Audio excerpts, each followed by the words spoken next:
I'd like to introduce everybody to my newest educational rescue snapping turtle. Like the last one that I had, Donner, this is another common snapping turtle. He was in a wildlife sanctuary in Georgia, just outside of Atlanta, but reptiles weren't primarily their specialty, and they really didn't have any winter accommodations for him and stuff, so they were looking for a placement for him, and I said I would take him. Actually had Donner, the last rehab common snapping turtle that I had, was going to be one of my educational turtles that I use to help teach animal control, how to handle them if they have to remove them, and just to do educational stuff with children. Donner, as some of you may have seen the videos from a little while back, I have videos of him on the channel as well. At first, when I started rehabbing him, he was very defensive and hissing and wanted to bite. Over time, with me rehabilitating him, he understood that I was helping him,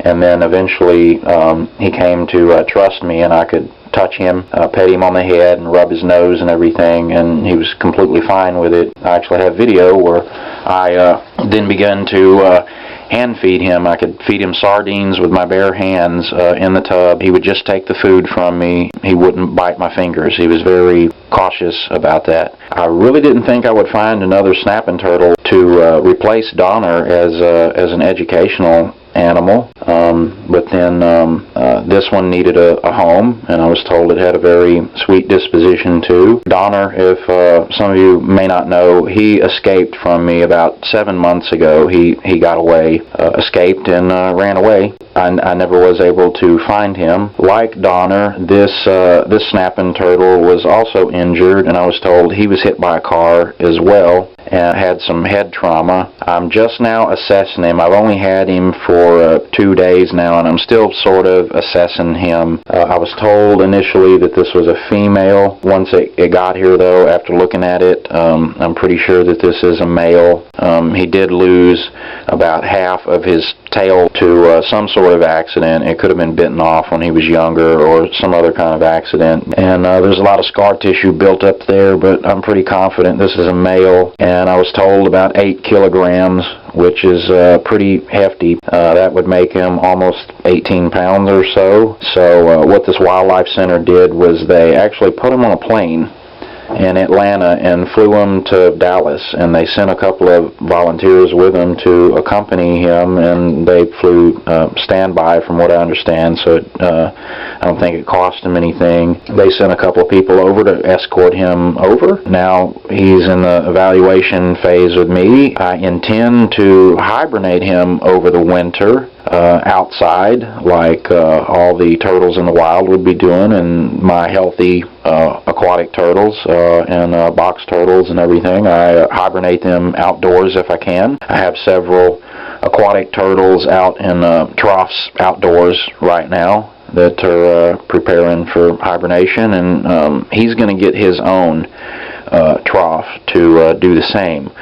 But what I'm doing here is, in order to evaluate him, I have to bring him up to normal levels as far as environmental to check for the neurological damage and temperament and everything like that. You can't really judge that if all the other conditions aren't normal, as far as if he's hypothermic or something like that. You're not going to be able to get a good read on the animal's disposition or neurological damage or anything like that. What I'm doing is warming him up, letting him bask, letting him exercise, walk around outside in the sun and things like that, and taking these warm baths.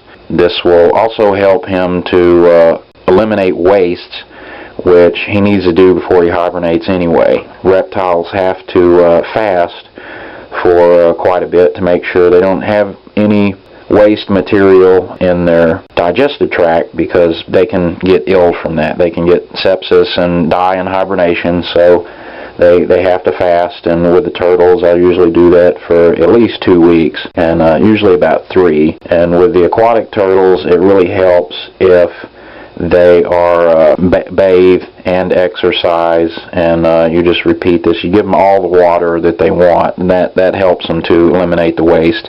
They're going to want to go to the bathroom in the water. And I just wanted to show you this turtle's disposition. Like this one has a real sweet disposition, like Donner had too. I could touch Donner after he was with me a couple of months.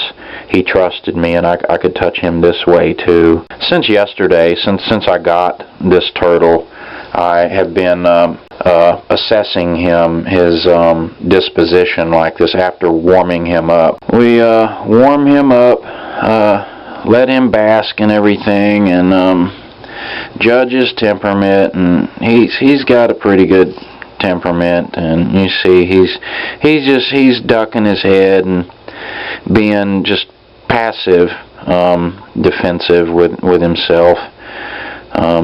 He doesn't want to bite, so very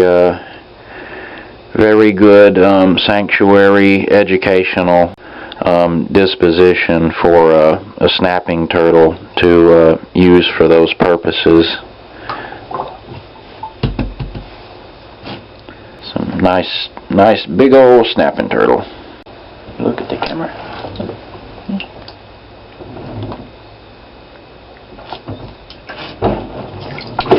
Just wants back in the water. Okay.